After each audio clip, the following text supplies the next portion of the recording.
and welcome everyone. Hope you are doing well. So, today we'll be covering Sales of Goods Act 1930, the part 1 of Sales of Goods Act. So, we'll be covering chapter 1 today. So, let's begin.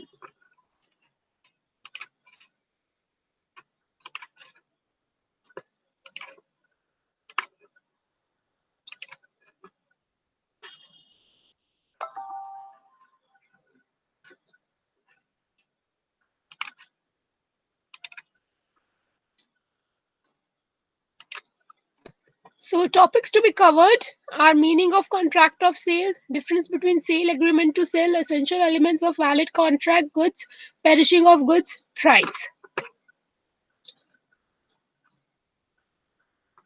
So, just a brief introduction of the act. The act came into force in 1930, right?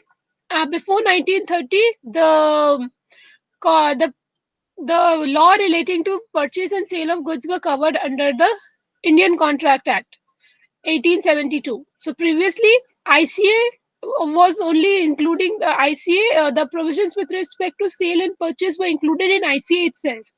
But in 1930, Section 76 to 123 of ICA got repealed or cancelled, and a new act was formulated, that is Sales of Goods Act 1930. So, Sales of Goods Act basically deals with the contract governing sale of goods. But the general law of contract in India is the Indian Contract Act 1872. So, Sales of Goods Act cannot be studied in isolation. We have to study Sales of Goods Act and after considering the provisions of ICA also. But if there is any inconsistency between the provisions of both the Act, the provisions of ICA will prevail. And the provisions of SOGA will prevail, and express provisions of SOGA will be considered first before considering the provisions of ICA. So this means that even though the general law for making contract in India is Indian Contract Act, and we'll be referring to Indian Contract Act several times when we'll be dealing with SOGA or the contract of sale. But if there is any inconsistency between two acts, obviously this is a matter of contract of sale. So we'll be first we'll be accepting the express provisions laid down under SOGA. Contract of sale means, as defined under Section 4, a contract where the seller transfers or agrees to transfer the property in goods to the buyer for a price. So here there should be at least two parties, buyer and the seller. Seller must agree that he will transfer something. So some goods must be there, and obviously the transfer will happen for a consideration, that is price. There are two types of contract of sale: sale and agreement to sell.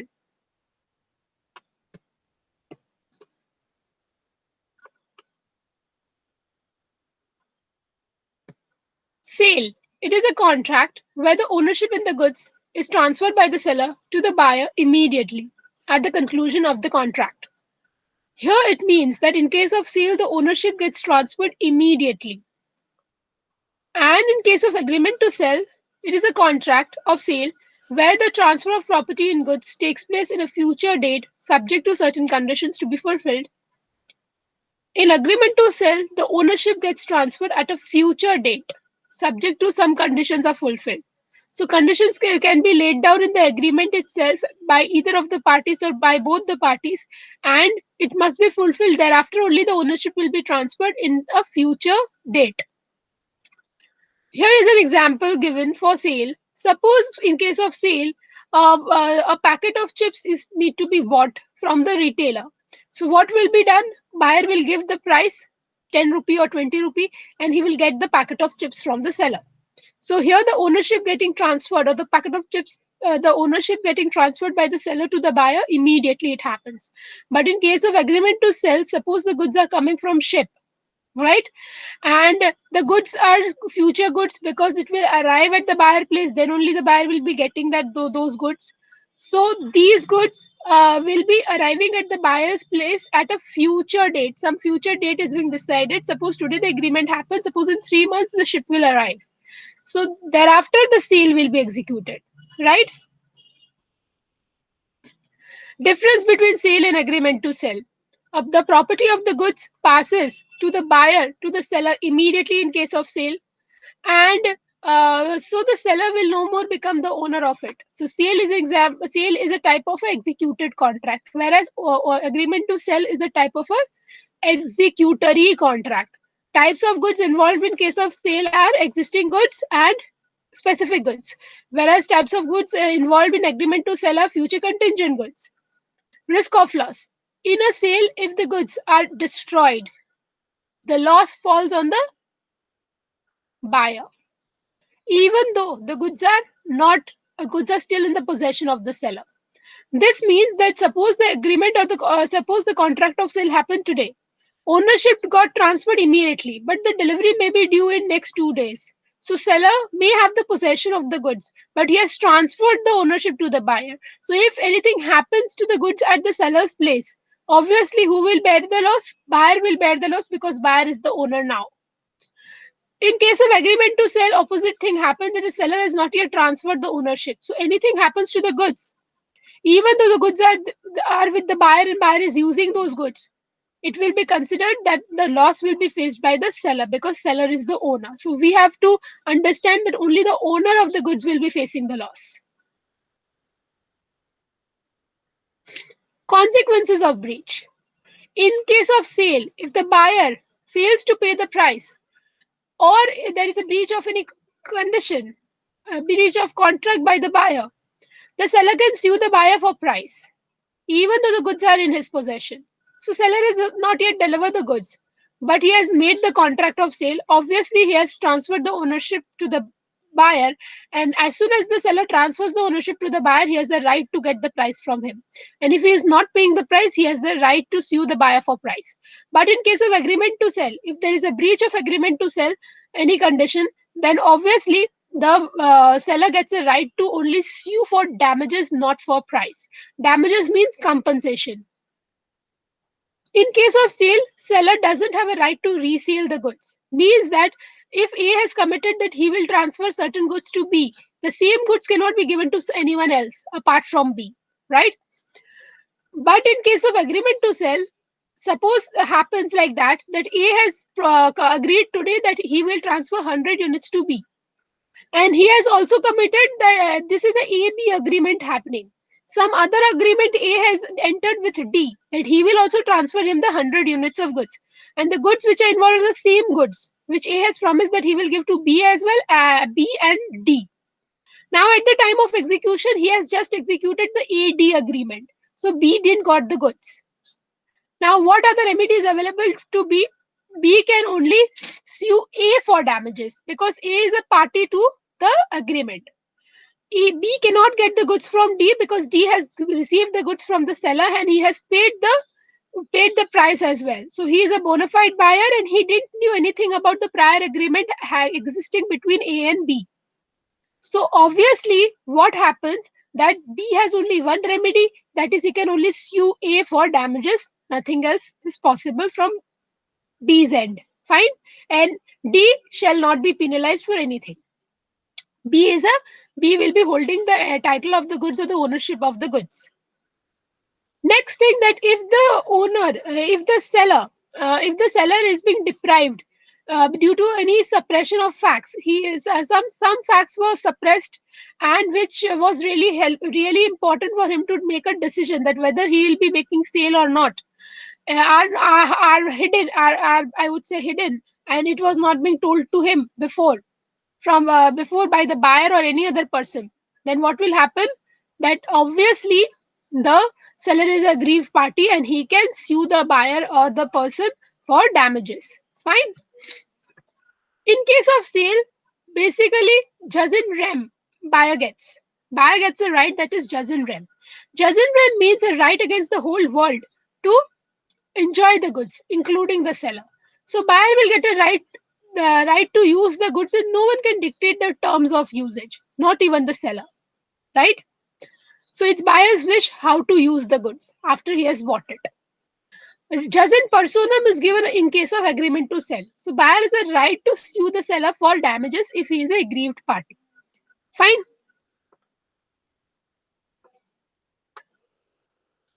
Insolvency of the buyer. In a sale, if the buyer becomes insolvent before he pays for the goods, the seller, in the absence of lien over the goods, must return them to the official receiver or assignee. He can only claim the relatable dividend for the price of the goods. This means that if the buyer became insolvent, means he has no capacity to pay for the goods, right? He is unable to make the payment. Then the seller should pass the ownership or the title or the goods to the buyer. In that case, if the ownership is in sale, we have understood that the ownership gets transferred immediately. Ownership got transferred immediately, but the goods are still with the seller. Seller has not delivered the goods yet, so he'll be forced to give the goods to the buyer or the buyer's representative. Answer is yes, if the lien is not present. And if the lien is present, obviously seller is protected and he will not be giving the goods, or he will not be transferring the possession of the goods. The delivery of the goods will not be done by him. What is lien then? Lien is the retention of the possession of the goods. Goods will be kept with the seller only if the seller finds that the buyer is insolvent and is unable to make the payment. But this condition, this lien right, must be expressly mentioned in the contract of sale itself. So, if it is mentioned in the contract of sale that in case of insolvency of the buyer, the seller will not be transferring the possession, he'll be retaining the possession of the goods, then obviously seller will not be bound to give the goods to the buyer in case of buyer's insolvency. Otherwise, obviously, he'll be have to give the goods to the buyer or buyer's representative. Fine. And how he'll be recovering the price? Obviously, the price or the part of the price will be paid by the liquidator or official assignee or receiver when he'll be settling the dues of all the creditors. Fine. In case of agreement to sell, seller has not yet transferred the ownership. If the seller has not yet transferred the ownership, it is due to be transferred in the future date. Then obviously he'll be refusing it. That I'll not be executing the agreement because he buyer has no capacity to pay now for the price to me. Insolvency of the seller. In case of seller becomes insolvent, the buyer being the owner is entitled to recover the goods from the official receiver or assignee. In case of seller's insolvency, what happened that the seller has still the goods with himself. He has not yet delivered the goods, but the owner is the buyer because buyer is already ownership is already transferred when the sale happened. Right? Suppose today sale happened, and in next 2 days the delivery is due, and seller became insolvent tomorrow. So obviously the goods are there with the seller, which is of the buyers. So buyer will be claiming those goods from the official receiver or assignee, right, who is handling the affairs of the seller's business. In case of agreement to sell, suppose the seller became insolvent, but when suppose today the agreement happened that seller will be transferring 100 units to the buyer, and buyer has paid the price in advance, right? Now the after suppose 5 days the goods were need to be given, but suppose tomorrow only the seller became insolvent. When seller became insolvent, no more the seller will be able to give the goods to the buyer.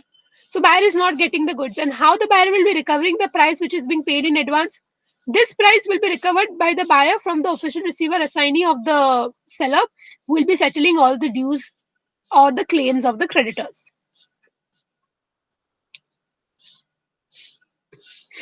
Essential elements of a valid contract. What are the important elements which need to be there to make a valid contract? There should be at least two parties, that is buyer and the seller. The goods should be the movable property, so only movable property are covered under SOGA. Immovable property are outside the purview of SOGA. Only goods are covered under SOGA. Services are not covered under SOGA. Only general property can be transferred under SOGA. Special property will be transferred by some other acts. And price must be calculated in a monetary terms. And all other essential elements of a valid contract which are there present in ICA shall also be included in the contract of sale. What are those agreements? Offer acceptance, or what are those essential elements? Offer acceptance, there should be offer by one person, other person should accept it. The consideration should be lawful, right? So some consideration need to be paid in order to exchange the goods. Here the consideration is price. The object must be legal, so the object should be legal. So illegal objects should not be present, like smuggling of drugs. And another thing, that parties should be capable, means capacity of the parties must be there. So minor should not enter to the contract. If minors is not allowed, because the contract will not be valid. So minor, lunatic, a person who has lost the senses will not be, if they are entering a contract, it will not be considered as valid contract. Next thing is that with respect to the certainty, so the goods must be certain, it should be mentioned properly, then only it will be transferred, right, to the buyer. Possibility of performance, the buyer and the seller must have be entering then to that kind of contract which is possible for to be performed. It should not be like that, that the party is asking that give make a magic and obviously bring gold for me. From magic, how you will make a gold? It is impossible. So these kind of contract will be not be considered as valid contract. And other things with respect to that is that, hopefully, we have covered all the points. You can refer to ICA chapters for to learn this in more in detail. Fine. The goods. Goods are covered under section 2 by 7, right? And goods means every kind of movable property except actionable claim and money. Actionable claim are those claim on which an action can be initiated in a court of law. Means if a trade receivable is not paying the money, obviously the creditor has a right to sue him in the court of law for recovery. So that is actionable claim. Money. Money is a legal tender or medium of exchange in any country. So two things which are excluded from the definition is actionable claim and money. The things which are included are stock and shares, growing crops, things attached to or forming part of land, which are agreed to be severed before sale or under the contract of sale. We means that stock and shares are included. Shares is a movable property, equity shares, preference shares. Growing crops which are grown and harvested will be harvested are movable. The things which are attached to or forming part of land agreed to be severed means agreed to be separated, which means that a standing tree is not considered as goods, but the fruits on the tree which can be extracted, separated, can be considered as goods. The tree, when it is cut, the logs of wood sold in the market are considered as goods. Goods are of three kinds: existing, future, contingent.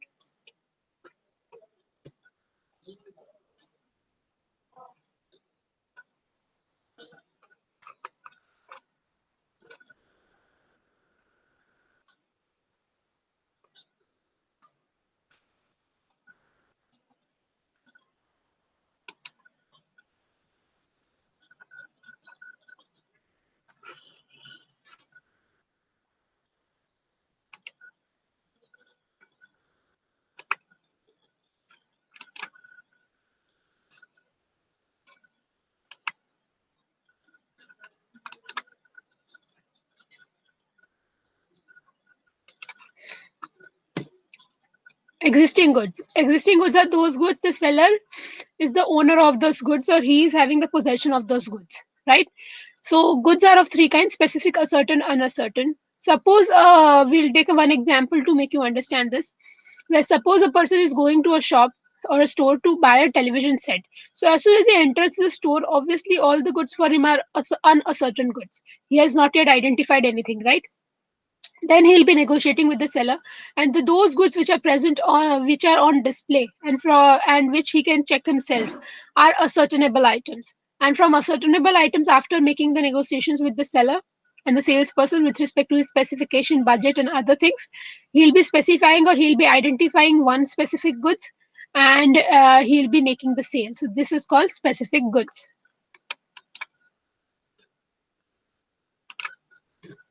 Future goods. Future goods are those goods which are manufactured, produced, or acquired after making the contract, are called future goods.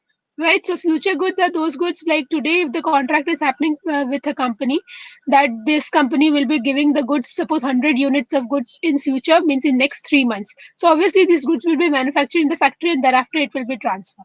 Right? So, these are future goods. Contingent goods are also a type of future goods. One thing is that the acquisition of which by the seller depends upon certain uncertain event or contingency. is called contingent goods, are called contingent goods. Suppose the goods are coming from the ship, so obviously there are many mishap may happen in the happen while the journey. So the goods may be lost or theft might occur, or the goods may lose the value because the goods are now damaged. So these are all contingent goods. Fine.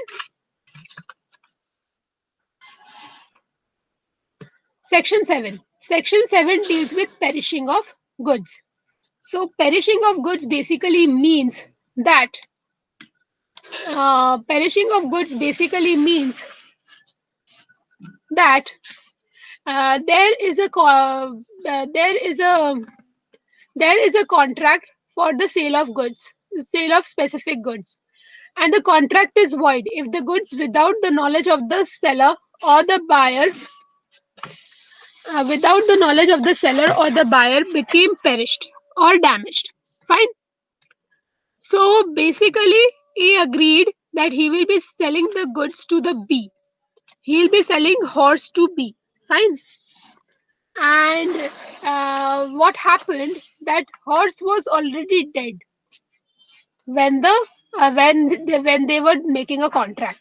So the goods which were to be transferred were him itself were no more present. So what will happen to the contract? The contract will be considered as void, because the goods are already perished. Here, the horse was indivisible item, so entire contract gets void. But in case of any other things where the divisible items are present, suppose the 10 units were to be transferred, and out of 10, 2 units are perished or damaged. So other 8 units which are in good condition will be accepted by the buyer, and buyer has to pay the price for the 8 units. So that kind of that part of the contract will be executed, and the part of the contract where the goods are perished, that part will become void. Where there is an agreement to sell a specific goods, and subsequently the goods without any fault on the part of the buyer or the seller perishes will become so damaged as to no longer to answer to the description in the agreement before the risk passes to the buyer, the agreement is thereby avoided. Here we will again take this horse example only. So what happens here, that the agreement is happening between the buyer and the seller, that the buyer will be using the horse for 10 days, and if it is suitable for his purpose, he will be buying it from the seller. And what happened, that this the seller agreed, and seller transferred the possession of the horse, not the ownership, to the buyer. And buyer was using the horse, and on the fifth day, the horse died at the buyer's place. Now, what will happen? The agreement cannot be executed because the goods are already perished, right? So it cannot be converted into sell, so it will be avoided, and the seller will be bearing the loss because he is the owner. Price. Price is a money consideration for a sale of goods. So it is an essential element of a essential part of the contract. We had already done when we were doing the essential elements of a valid contract. It must be expressed in monetary terms. It is not essential that the price should be fixed at the time of contract itself. It may be fixed later on also, but there should be intention of the buyer should be there to pay the price. That only matters. Basically, there are four methods to calculate price. Price may be fixed by the contract itself, may be left to be fixed in an agreed manner between the parties, right? Or it will be determined by the course of dealings between the parties. So if it is expressly mentioned in the contract that A is transferring 100 units to B for rupees 100, then it is considered that it is fixed by the contract itself. It's mentioned in the contract. Next thing, it will may be agreed upon between the party mutually. So it's not mentioned expressly in the contract. So it may be said that A agrees to B that he will be transferring 100 units, and the price for which will be determined by the parties mutually in an agreed manner. So that can also be done. Course of dealings between the parties basically means the conduct of the parties. So suppose basically it is happening like that the seller and the buyer is a relationship for so many years, and it happens like that the seller transfers the goods, and after 10 days the buyer will be making the payment when he has received the goods from the seller. So this is a practice going on for years. So this is a course of dealings example, right? So it depends upon the buyers and sellers relationship that how much credit period will be allowed or how much discount will be allowed. Reasonable price is the fourth method. Reasonable price is a price which will be calculated only when the price cannot be determined using any of the three methods which were discussed earlier. Fine. So reasonable price is basically depending upon the facts of the facts or the circumstances of a particular case. Suppose an importer of the medicine importer is importing a rare medicine. So he is importing from a foreigner. So this medicine is such rare that the price of it cannot be determined using the price of the substitute goods in the market. And other things need to also be considered, that how much percentage of disease can be cured with the help of one dosage of medicine. So experts' advice will be taken. Then buyer and seller will negotiate with respect to price, that how much the buyer is able to pay and how much the seller will be accepting it.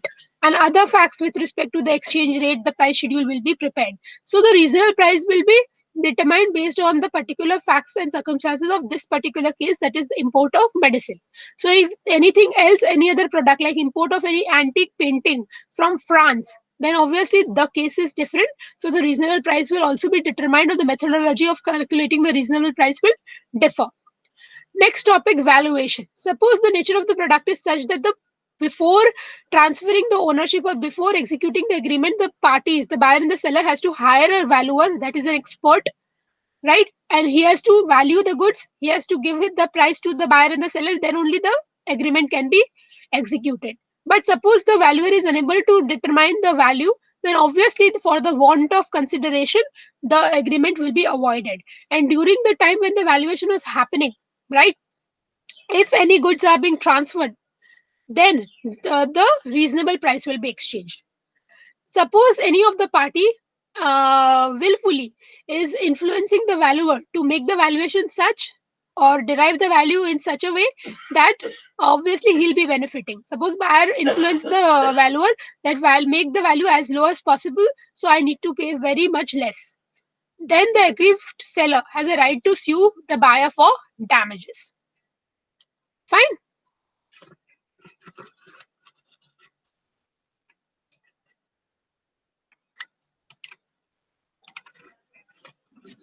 So hopefully the first lecture of Sales of Goods Act is now over. So hopefully it was useful to all. So thank you.